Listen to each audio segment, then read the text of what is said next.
Hey everyone, my name is Afton. I'm here with another yoga snack for you. Today I wanted to share my morning rituals that I do every morning or try to do every morning. It doesn't always work out that way, but I know that this thing is here for me when I can get to it, and it's really beneficial for me to lean into it to help my day kind of get off to a good start.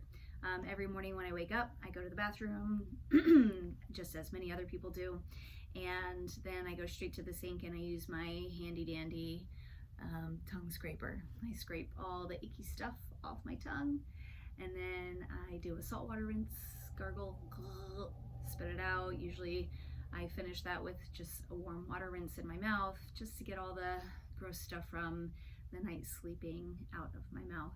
If you don't have one of these, I highly recommend it. You can buy them off Amazon. I know Whole Foods has them, I'm sure, in drugstores, but this was a big game changer for me in terms of my immune system health, especially after having kids.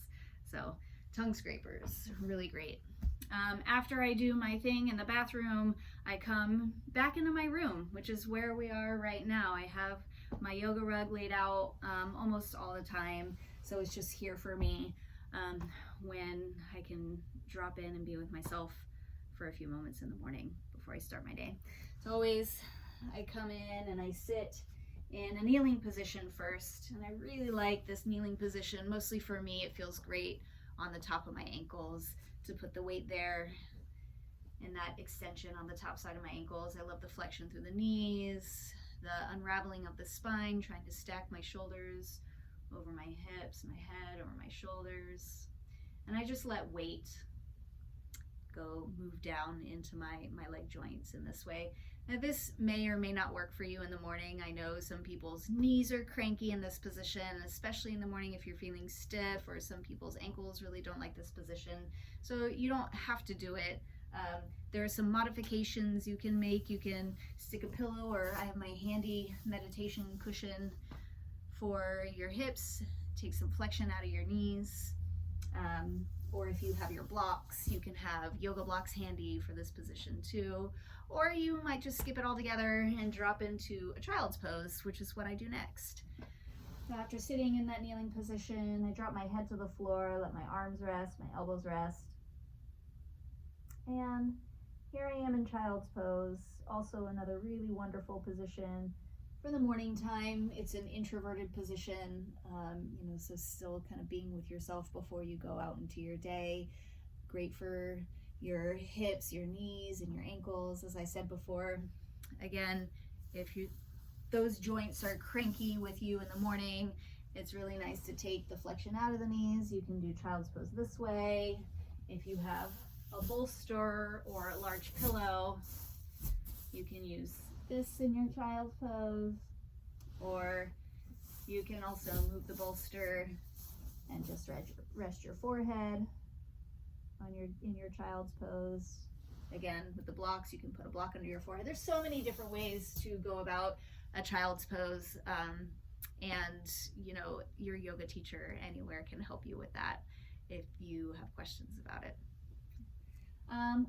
Or you can skip it altogether. And these morning routines really are for making you feel good in the morning. So maybe you don't do a child's pose. So this is what I do. I rest in child's pose, and I do a few what I call paintbrush breaths. I inhale and imagine my inhale like a paintbrush moving down my spine all the way into my sacrum. And when I exhale, that paintbrush moves back up the front of my spine and out through the top of my head. And I do a few breaths like that.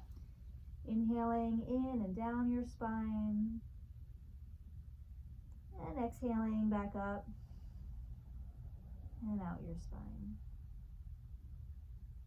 After I do a few paintbrush breaths like that, I walk myself back up into this kneeling position. I close my knees and my feet together, and I walk back down into this so rich and delicious child's pose.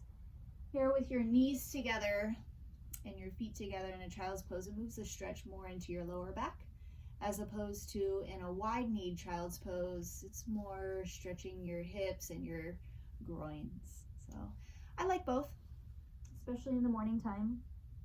And I do my paintbrush breaths, inhaling down the spine and exhaling back up and out the spine.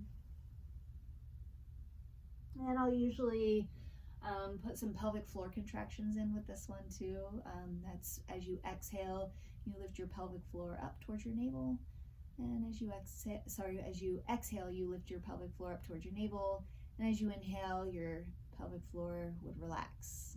So exhaling to contract up towards your navel, inhaling to relax the pelvic floor.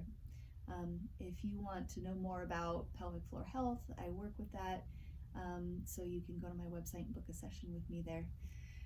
So that's usually what I do here. And then I'll add in this heads up, 7 up move, where I flip my thumbs up towards the ceiling, press the pinky side of my hands down into the mat, start to lift my elbows up, rotating my shoulders out and growing my thumbs long. And this is really nice for me for just waking up the elbows, wrists, and shoulders. And then after that, I walk myself back up. And depending on if I have kids bombarding my room or not, or if I have enough time in my morning routine, I'll move on to cat-cows. And so I come into a tabletop position, inhaling to drop the belly, fill your body with breath as much as you can. And as you exhale, you lift the belly button up, really push the breath out and round your spine. Good. Inhaling to drop the belly, filling up with breath, and exhaling to lift your belly button up, push the floor away, push all the breath out as you round the spine. And I usually like to get through 10 or 15 of these. But again, that's highly dependent on how much time I have. Sometimes even sleep in a little bit late and I don't have time to do all the cat-cows that I want. But 10 to 15 can really get your spine moving, your breath moving, get into a rhythm of things. It can be really nice. So after my cat-cows, if I'm lucky and still have some time, I'll sit back down in this kneeling position, take my hands behind my head, and just gently push my head back and resist it a little bit with my hands. I try to lift the back of my neck skin up towards the ceiling, maybe lengthening the neck, and just turning on these back muscles on the back of your neck, between your shoulder blades. You can take your shoulder blades in and down your spine. And this helps with spinal alignment for your day, kind of countering all the forward head movements that we do. I talk a lot about that. I'm taking my head back, and then I try to keep my head there as I rest my hands down in my lap. And sometimes I'll do some neck stretches. Again, this is highly dependent on if I have time. Sometimes I'll do some work with my eyes, moving the muscles around my eyes. Sounds weird, but ask me about it if you haven't heard about eye yoga.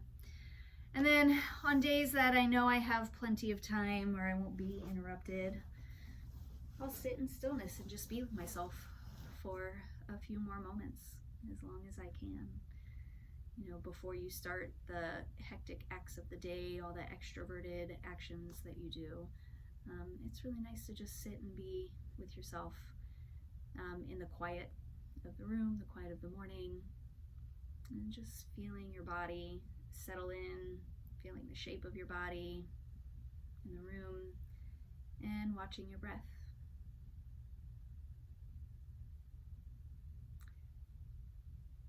So on days that I have the space, I take it and I meditate. There's no right or wrong way to meditate, just kind of being quiet with yourself. If you want to know more about meditating, then you can book a session with me for that too.